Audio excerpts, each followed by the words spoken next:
Okay, so probably we can start. So welcome to everybody to this webinar of the European Reference Network GUARD-Heart. So today it is dedicated to Fabry disease, and we have the pleasure to welcome the team of Bologna in Italy, the team of Elena Biagini. So there are two speakers, Maria Schiavo and Raffaello Di Taranto. So we will have two clinical cases to introduce this topic about Fabry disease, which is a rare X-linked disorders, but very important to think about and to appropriately manage the patients, probably because this is not a so rare disease, because there is a high morbidity and mortality in the cardiovascular field, and because, of course, there are specific therapeutics. So it is important to appropriately identify these patients and manage them. So we can start with the first clinical case. I think it will be presented by Maria Schiavo, right? Yes, good afternoon. Thank you for the presentation. I'm Maria Alessandra Schiavo. I'm a cardiology and PhD student at University Hospital of Bologna. And here is my colleague, Raffaello Di Taranto. Hi, everyone. We are a referral center for cardiomyopathy, and we are a member of ERN for cardiomyopathy since 2022. And I would like to start talking about two clinical cases which show the two different clinical presentations of Fabry disease. We are very happy to have this opportunity to talk about this pathology. Now, let's start. Can you see, no?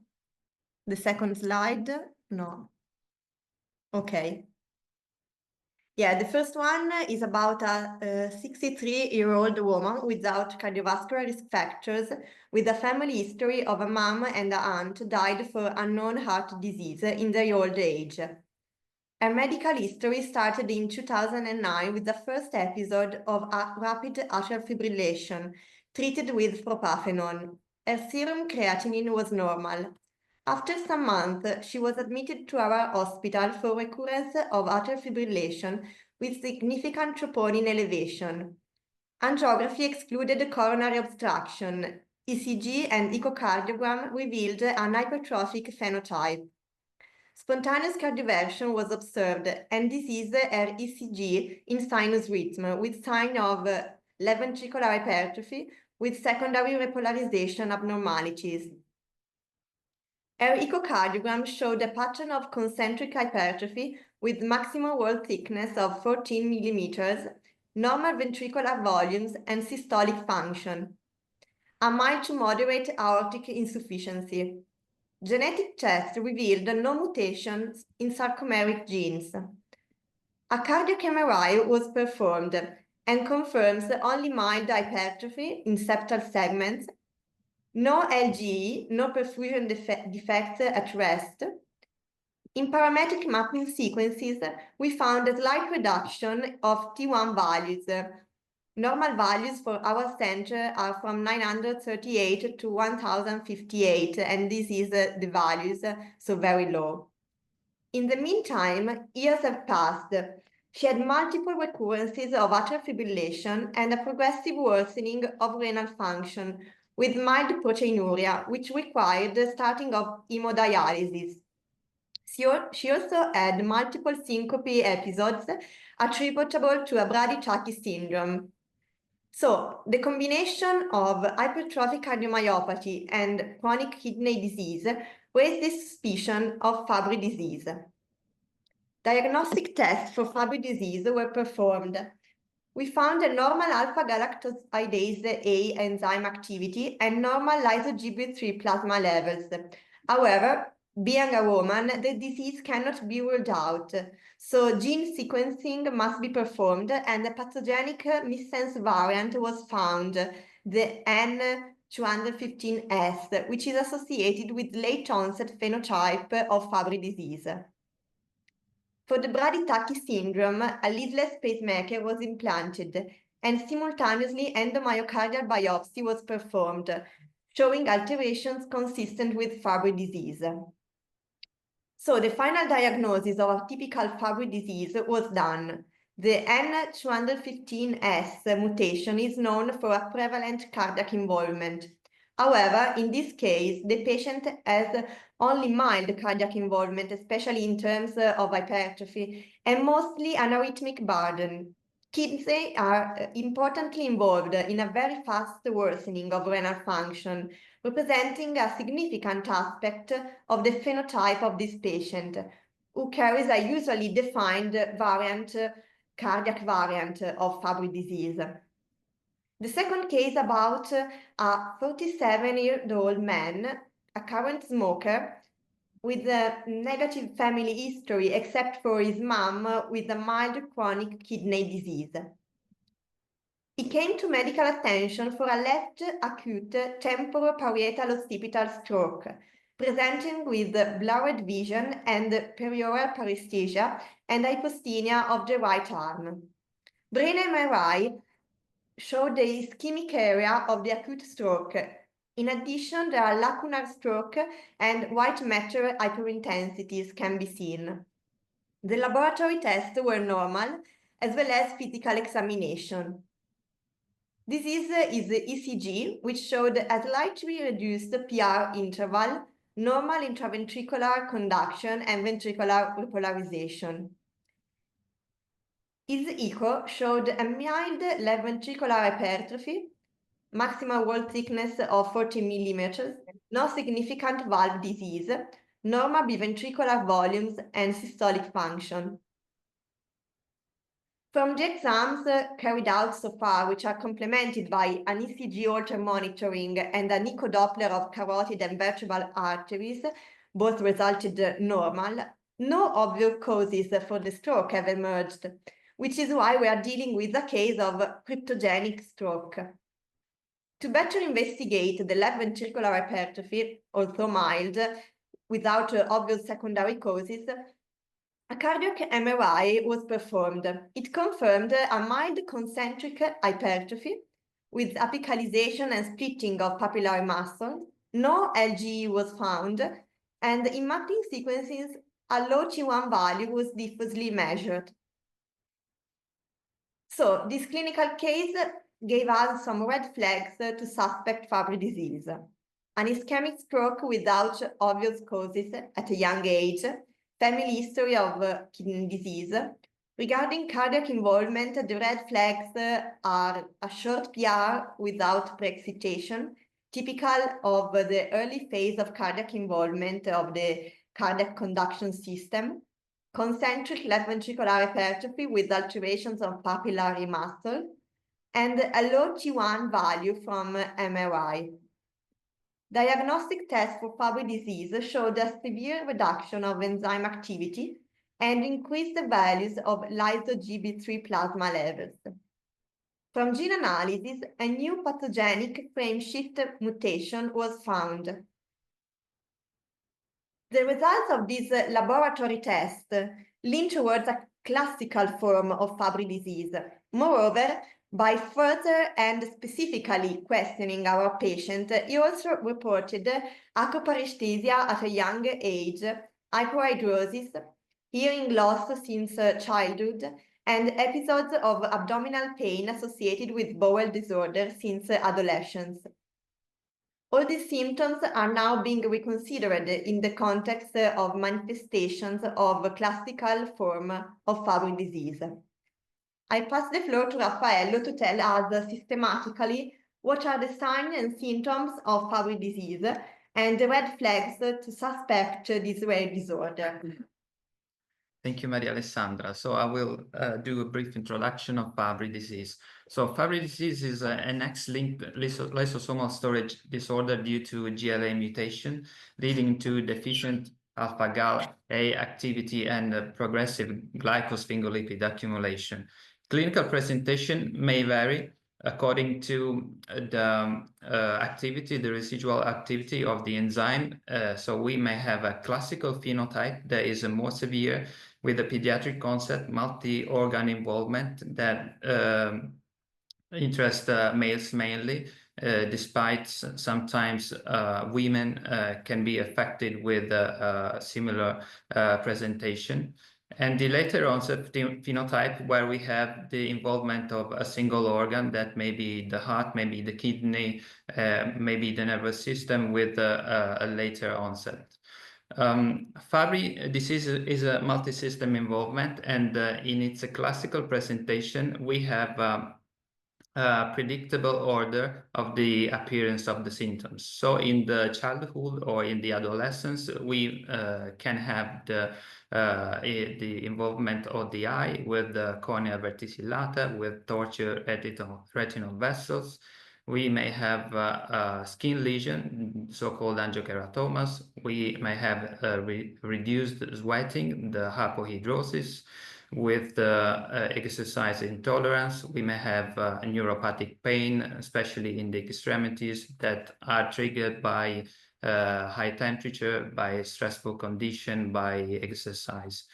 Later in life, that may be at your 50s, your 60s, according to the severity or enzyme dysfunction.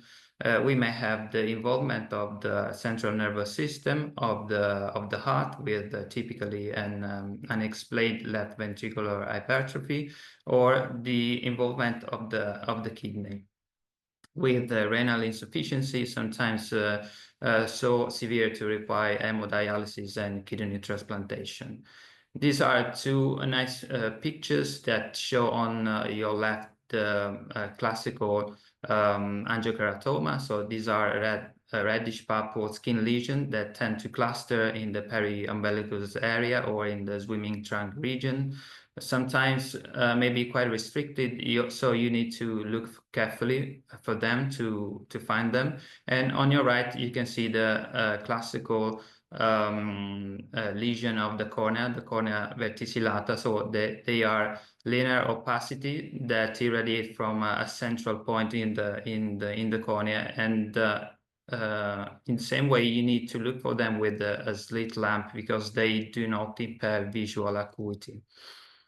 Despite the fact that Fabry is a multi-system, your patient probably will die or will have problem from the heart, as you can see from this data.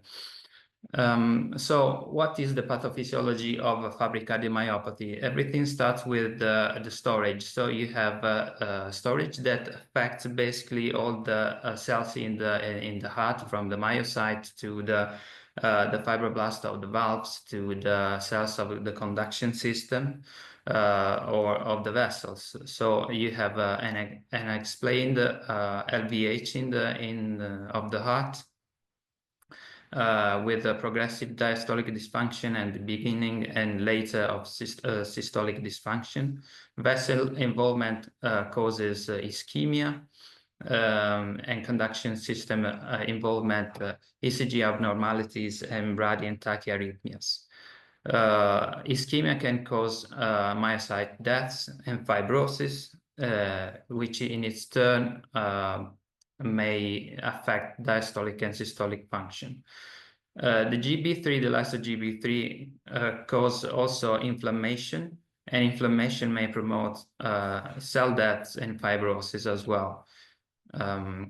If we look at the prevalence of Fabry disease in patients with hypertrophic cardiomyopathy, we see that the prevalence is quite low, 0.51%, but diagnosis is important, because we know that Fabry has a different natural history, need a different management with a multidisciplinary approach. What are the red flags to suspect Fabry cardiomyopathy? So we start from the family history, then we look at the ECG, the cardiac imaging, and the personal history of our patient. So this is an X-linked disorder, so the affected father cannot transmit the disease to the son, but just to the daughter, and the affected mother will have a 50% probability to transmit the mutated gene to her children. ECG may be quite useful. Sometimes you may see a shock PR, especially in the early phase, bradycardia with a chronotropic incompetence, right bundle branch block, AV block, especially in the late phases, sometimes requiring a pacemaker implantation. This is an example of a female patient with Fabry. You can see the right bantam branch block with diffuse abnormalities of the repolarization that are not so quite characteristics, or at least specific. As you can see from this study, the prevalence of AV conduction abnormalities is not so high. For example, pacemaker in less than 1% of population, abnormal PR in less than 1 in 6. So please, just to stress the fact that you should not exclude Fabry just because PR is normal. ECG may be quite useful in differential diagnosis with a classical HCM. 3 years ago now, we did this multi-center study in Italy, matching 111 FD patient with HCM patient by age, sex, and maximal wall thickness, and we saw that shorter PR interval, longer QR duration, the presence of right bantam branch block, inferior ST segment depression, and high R in AVL were predictors of Anderson Fabry disease, and put together in a weighted scoring system were able to help diagnosis with a good diagnostic accuracy. Some red flags also from imaging. The morphology of cardiomyopathy in Fabry patients tend to be classically concentric. The papillary muscles are hypertrophied and contribute in a disproportionate way to the whole LV mass. In the advanced phases, you may see an hyperechogenic thin infralateral wall due to the scar. Less frequently, you may have mild to moderate aortic dilatation and some valve thickening. The function, as we said before, tends to go down with the TDI, with the speckle tracking before you see a reduction of the ejection fraction. This is a typical presentation of Fabry cardiomyopathy, so concentric LVH, hypertrophied papillary muscles, but sometimes it not may be the case. For example, in these 3 cases, you may say that the Fabry patient is the one on the right side, but in reality, all of them are Fabry. So this just to highlight once again that presentation of this disease may be heterogeneous. So you may have concentric wall thickening, you may see ASH, so asymmetric septal hypertrophy, you may see apical hypertrophy, especially in females. And sometimes you can see also LV-OT obstruction requiring myectomy. The introduction of cardiac magnetic resonance has improved our ability to characterize tissue, and so also our ability to identify Fabry patients, because Fabry disease tends to have 2 unique features by CMR: the late enhancement in the basal infralateral wall and the low native T1. This typical aspect was described almost 20 years ago from the James Moon group in London, and the scar corresponds by pathology to fibrosis. We recently have published this nice case series just to emphasize the fact that sometimes the late enhancement may be atypical in Anderson Fabry patients, not in the midwall or transmural, but subendocardial, in the absence of a coronary artery narrowing, mimicking previous infarct scar. Low native T1 is quite unique for Fabry. Very few other conditions are associated with a low native T1, like higher ion overload or in athletes or post-contrast. And Fabry has a very different behavior compared to other causes of unexplained LVH, especially with amyloid, where T1 values are sky high. And interestingly, in Fabry patient with no LVH, you can see a low T1 in almost half of them, suggesting an early cardiac involvement. We have the suspicion that late guard is not just scar, because if you measure T2 where there is late enhancement, you see that T2 are high, and T2 means edema. In patients with IT2, troponin levels are elevated and tend to be elevated persistently over time. So once again, James Moon group thinks that this may be because late guard is not just fibrosis, but this is also inflammation, as confirmed by positive PET studies. CMR can show also a reduced of perfusion.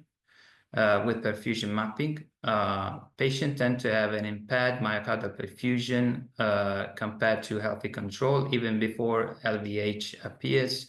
And you can see that the myocardial blood flow goes down as the wall thickness increases.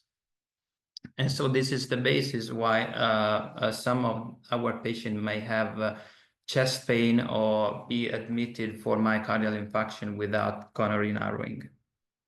So we can put together all these evidence and represent the progression of Fabry cardiomyopathy. So in the initial phase, you have a normal T1, no LVH, then the T1 goes down, then the LVH comes in, and then you have a scar in the infralateral wall, and in more advanced phases, you may see LV dysfunction with a drop of the ejection fraction, with fibrosis spreading everywhere in the LV, and a pseudonormalization of T1 due to fibrosis and possibly to sarcomere hypertrophy.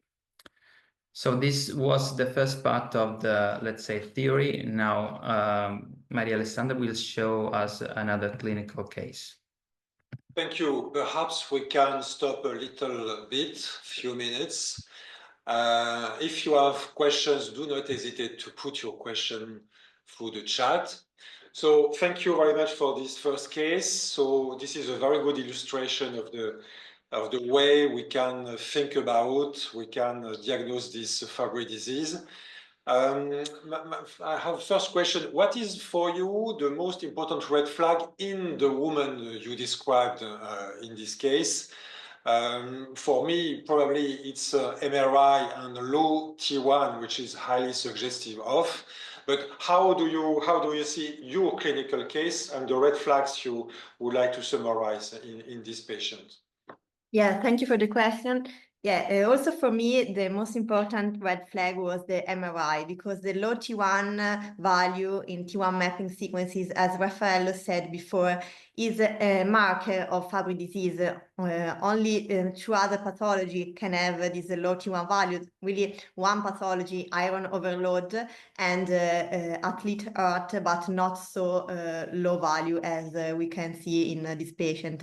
Then another red flag can be the chronic kidney disease, even if it is a quite peculiar aspect in this clinical case, because the variant of the genetic variant of this patient is the N215S, which is a typical cold cardiac variant.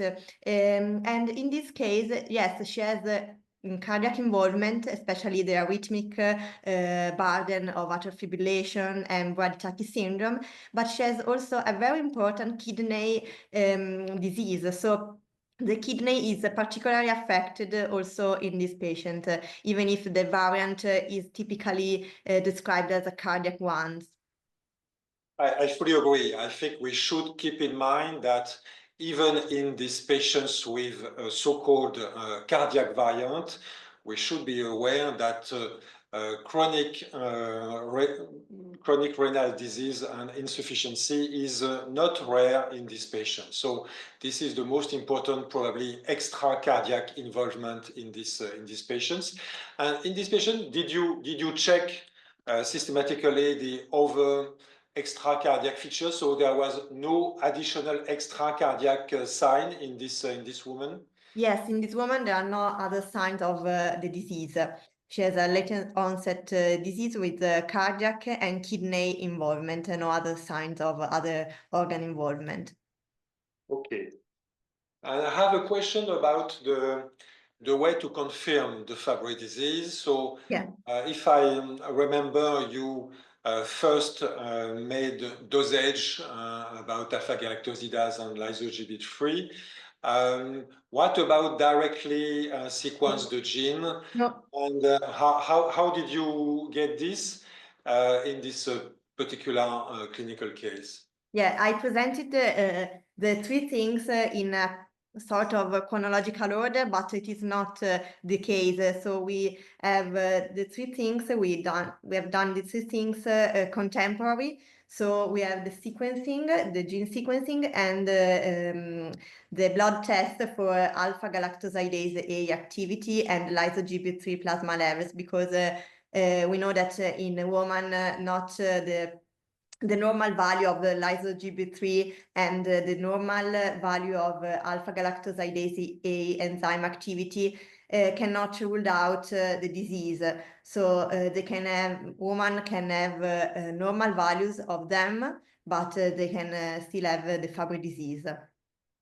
So if we want to submit the things in a woman, we can start from the gene sequencing before the other test, as the recommendation of literature. Okay, in all centers we have the same management. If there is a high suspicion, in a woman we are doing the free investigations all together at the same time. Yes. Okay.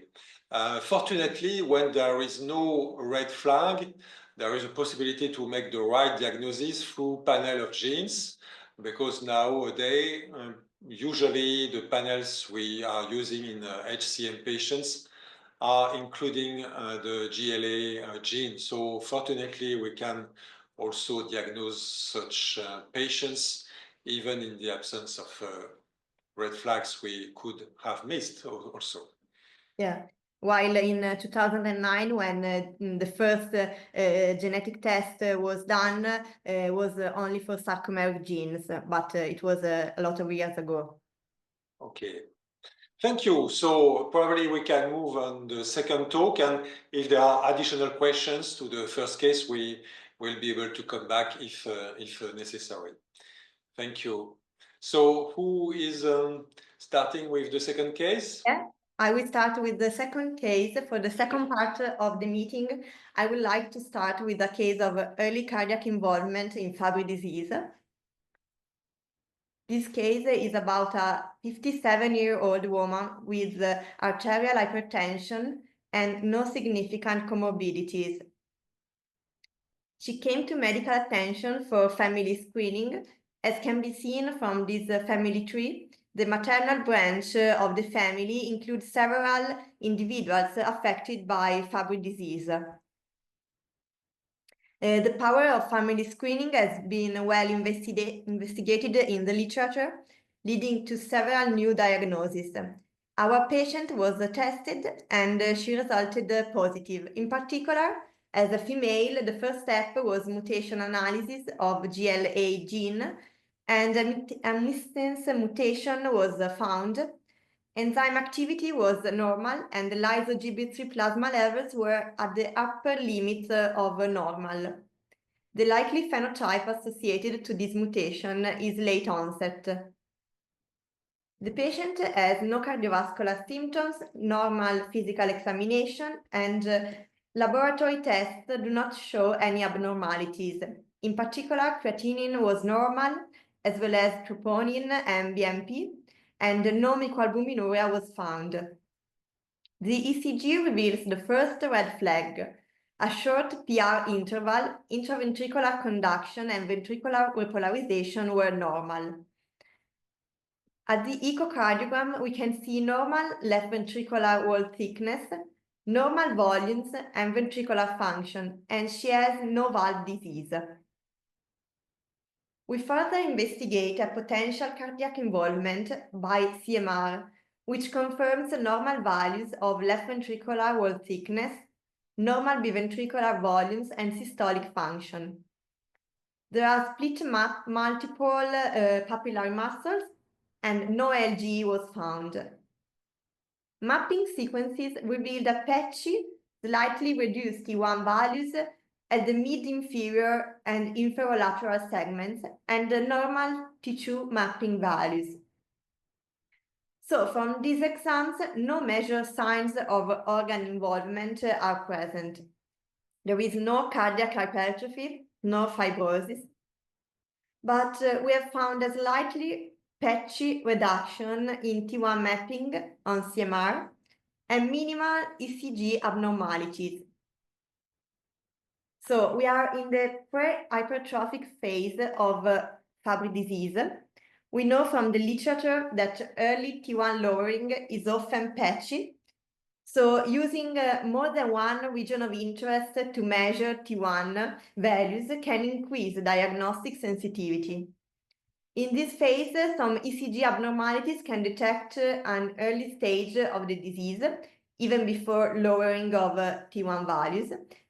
One of these early ECG signs is the short PR interval. And the combination of ECG and CMR has the best capability for early disease diagnosis.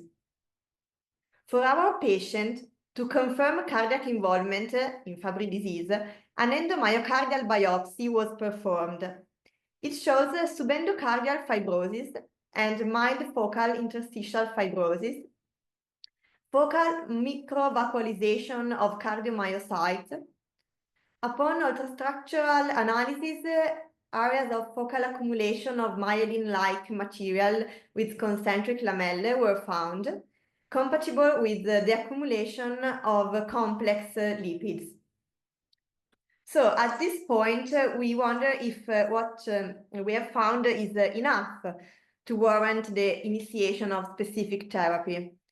Recommendations for initiation of ERT are somewhat outdated. These are the most important consensus documents from 2015 and 2018. For the non-classical disease, they recommended treatment when there is evidence, imaging or histological, of injury of kidney, heart, or central nervous system.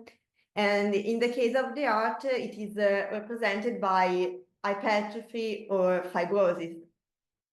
However, data from different studies demonstrated that patients who started therapy earlier, at a younger age with less renal involvement in the absence of fibrosis, derive greater benefit from the treatment. In this paper, for example, patients who started therapy without left ventricular hypertrophy have a smaller decline in the slope of GFR. So we wondered what to do with our patient, to start or not specific therapy. This is a good question. Now I'll pass the floor to Raffaello to tell us a bit more about diagnosis, treatment in Fabry disease. Well, thank you, Maria Alessandra. Before we have seen some red flags for diagnosis, some clever techniques in CMR to help us in identify those patients. We did these studies a few years ago. This is a correlation between CMR findings and histological findings, and we saw that histological changes precede in vivo imaging changes. Myocyte hypertrophy before LVH, storage, so vacuolization before T1 lowering, fibrosis before LGE. And as you can see from these graphs, you need a significant storage before you see LVH, and also before to see a reduced T1 value. So maybe this is an argument to think at an early treatment also for patient without positive CMR, but we don't know yet. So just to sum up something about diagnosis. So for males, we can start with measurement of the leukocyte alpha-gal activity or with a dried blood spot.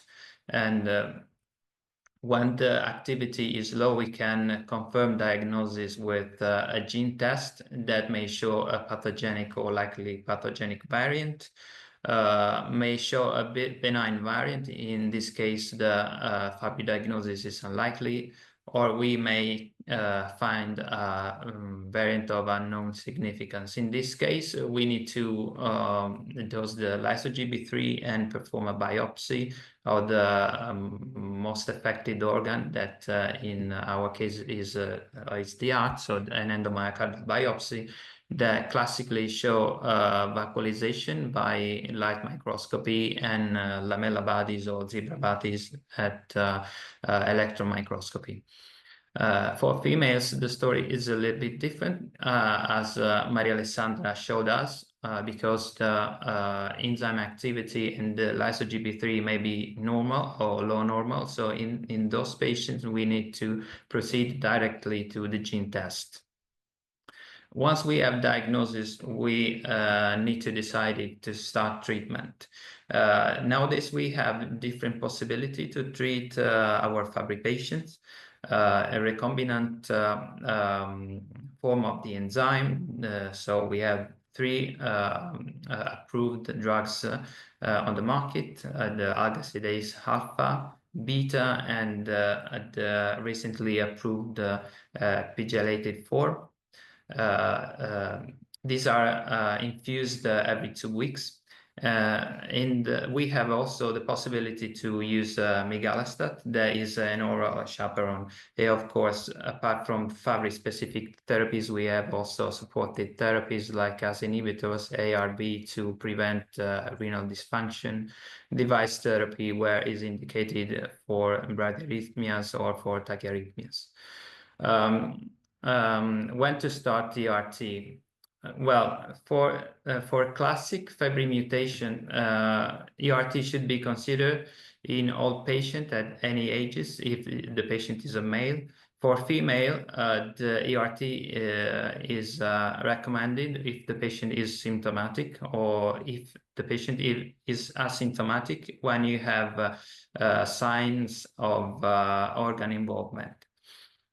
For later onset Fabry mutation, when you detect a variant of unknown significance, both for males and females patients, once again, ERT should be considered if you have evidence of organ injury. On the contrary, in the absence of a demonstrable Fabry disease-related tissue pathology or clinical symptoms, ERT may be not appropriate, especially, this is true especially for the heterozygous female patient. In these cases, you should monitor regularly your patient by a multidisciplinary care team. Of course, when you find a benign polymorphism, you should not start the treatment.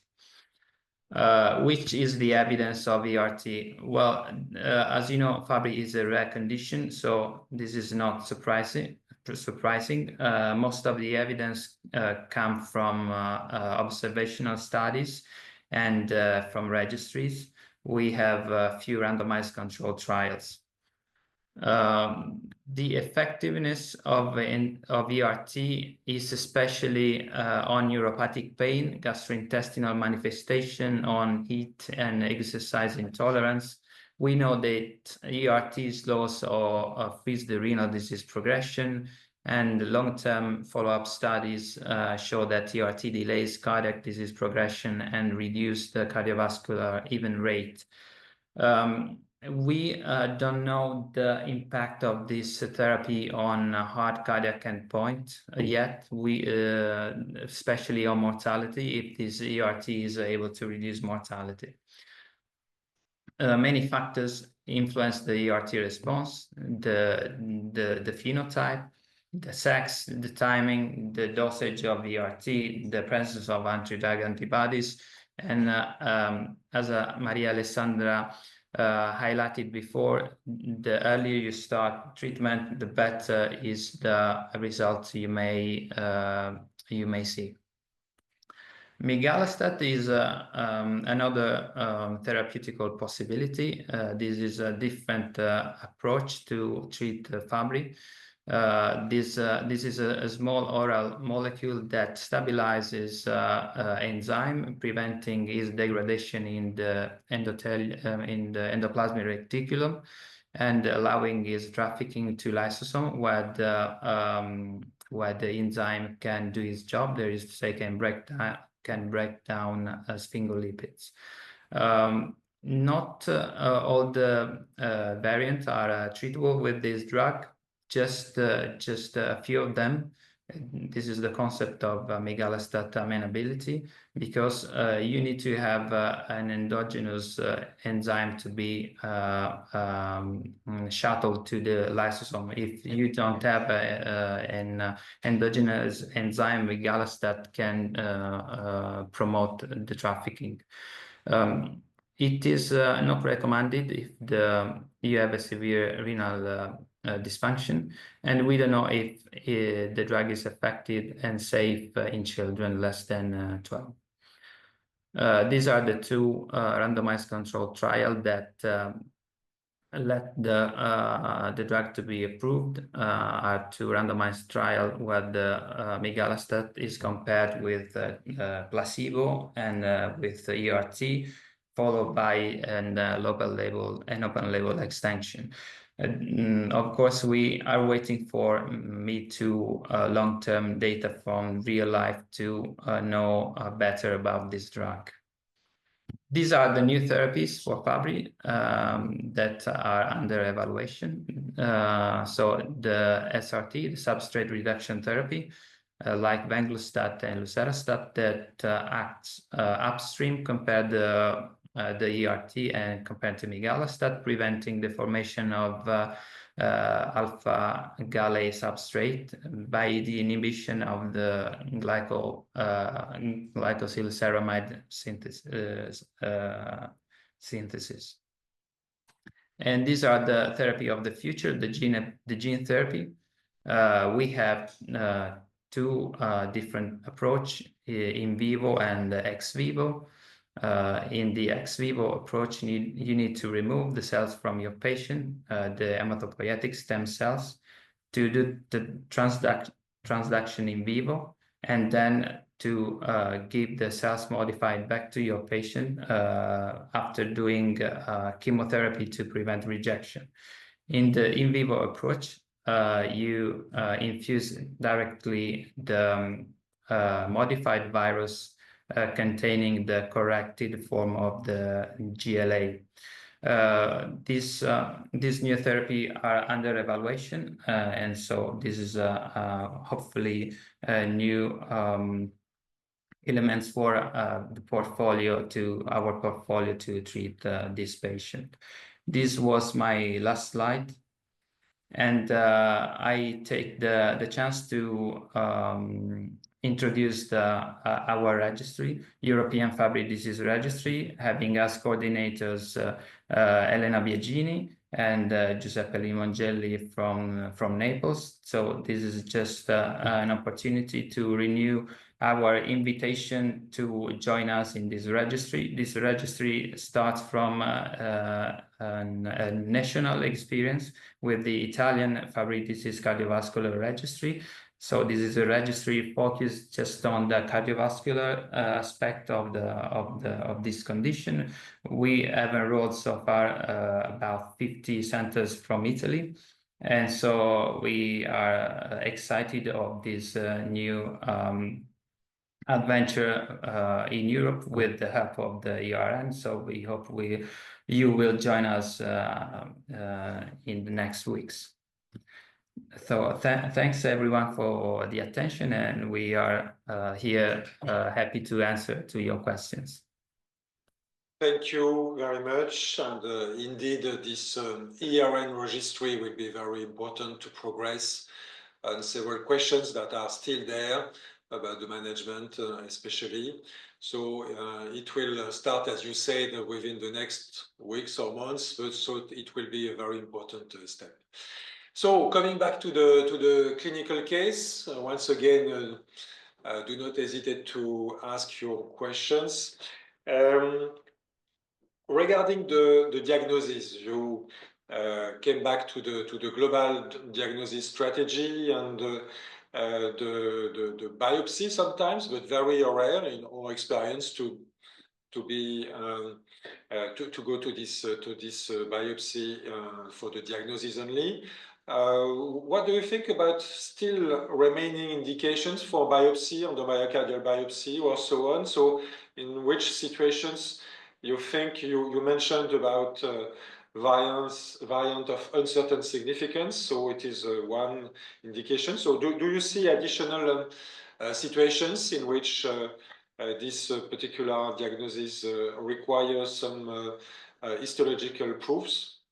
Yes, as you have said, for the variant of unknown significance, biopsy can reveal an involvement of cardiac tissue, so it is important. But also in this case we have a pathogen mutation, but we have only slight reduction of T1 mapping on the CMR, so not sign of hypertrophy, not other sign of clear cardiac involvement. So in this case, to start therapy and to decide to take this decision to start therapy, we prefer to make endomyocardial biopsy. So it confirms the involvement of cardiac tissue. And after some questions that I made in the clinical case presentation, if it is an indication, there is an indication to start therapy. At the end, we decided to start therapy mostly because of the biopsy that showed the microvascularization of cardiomyocytes, subendocardial fibrosis, because as Raffaello said, often biopsy, the result of the histological findings precedes what we see in cardiac magnetic resonance. So they come earlier than the involvement of Fabry disease that we can see by cardiac magnetic resonance or by echo or ECG. Okay, thank you. Yes, if I can add something, our center is an high expertise in endomyocardial biopsy with a low rate of complication because we have a natural transplant program, so we do a lot of biopsy to monitor graft rejection, and we tend to use very frequently the biopsy to confirm the pathogenicity or not of a variant of unknown significance, and sometimes when we have a very mild involvement, so we need to take decision to start or not to start treatment, so we look for a cardiac involvement, and sometimes we have seen patient with a known mutation of GLA, but with findings not very convincing. And for example, we saw a patient with a GLA mutation, a known GLA mutation, but with normal thickness by CMR and surprisingly high T1 values. We performed a biopsy, and unexpectedly, of the heart, we didn't see vacuolization. So sometimes biopsy may be very helpful to clarify, the findings that you see with echo, with ECG, and with CMR. Okay, thank you. Regarding the question when to start the enzyme replacement therapy or the chaperone therapy, it is really still a question based on conventional tools apart from biopsy. But when should we start? In classical forms of Fabry disease, it's quite simple because the indications are very large. But the question is about cardiac forms and late onset Fabry disease in patients and especially in women. No symptom, very mild involvement. So you said in your case that there were some mild ACG abnormality and mild MRI with low T1. Until now, I think there is no consensus about this very early abnormalities if we should start, especially with the T1 alone. Low T1 alone is not so clear. So in your practice, do you consider low T1 sufficient to start enzyme replacement therapy in a woman, for example, with a cardiac late onset form? Yes, as you said, there are no clear recommendations, but as I said before, these recommendations are quite updated in 2018, 2015, and they recommend initiation of therapy when there is clear damage of these organs. Yeah, in our clinical practice, sometimes we start therapy when we have T1 lowering. In this case, in this clinical case of this woman, the biopsy shows organ damage. So we have more clear indication to start the therapy. But in other cases, only reduced T1 mapping values brings us to start therapy. Yes, generally we tend to have a confirmation with biopsy of the burden of the cardiac involvement, and then we talk to the patient and try to explain what is the evidence of this choice. I mean, to start treatment even with a very mild organ involvement, and then we decide together to start it or not. Okay, thank you. Once again, it is important not to start too late because, as you said, there might be a loss about the possibility to prevent the cardiovascular complications if we start too late. And it was also observed that when late enhancement is already present, probably the efficiency of the specific therapy is less good. So we should find the compromise between not too early if there is nothing, but not too late, of course. Yes. So, and as you said, there is some promising new therapy. So we will see in the very near future if we have access to this new gene therapy and so on. So it will be very, very interesting to see the efficiency. Are there additional questions from the audience?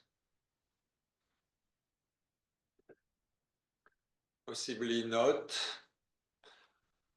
I don't know if Elena is here, if she wants to add a few words, possibly. Elena Biagini was traveling. She was at the airport, I think. So I don't know if she's still there or not. Possibly not. Okay, so if there is no... She opened the microphone. Maybe she is. Yeah, sorry. I don't know if you can hear me. Elena. Sorry. Yes, I could listen everything. However, unfortunately, I am almost landing and I'm at the airport. So sorry. Yes, I would like just to add a brief comment about the start to the therapy. As Maria Alessandra Raffaello said, we do not always do the same in females, but as you said, we are convinced that as earlier we start and better it is, especially because there are some studies that says that inflammation, whenever it starts, it goes over even after enzyme replacement therapy. So there are some studies by Brown where you can see a clearance of the podocytes. However, inflammation when it's started do not always stop. And we also know that fibrosis is not that does not respond to therapy, so is irreversible. And this is why even if these therapies are very expensive, we actually think that since compared to other cardiomyopathy, they are maybe not so strong, even if we are, let's say that Anderson Fabry is a kind of low storage disease compared, for example, with Pompe. So there is still a balance and a discussion open on when to start the therapy. But we have also to think that now the mean age of life is long. We see old patients, but they are affected. And we had recently some patients who died for heart failure. And even if they were between 70 and 80, they were very well fitness, let's say. So I think it's really difficult, but I think that this is a disease that luckily sometimes is slow, like in women with late onset, but that if we do not start since the beginning of the process, then we miss the response to inflammation and fibrosis. And that's also important to consider. Okay, thank you very much, Elena. Thank you, Maria. Thank you, Raffaello and Ninke. Ninke, do you want to say a few words about the next webinar? Or? Thank you, Philippe. No, I don't have the details complete yet, but we will send a new flyer within a few weeks, within 2 weeks, I think, and then we continue next month indeed. And thank you for moderators today. Thank you all. Okay. Thank you. Thank you. Bye. Bye. Bye. Bye.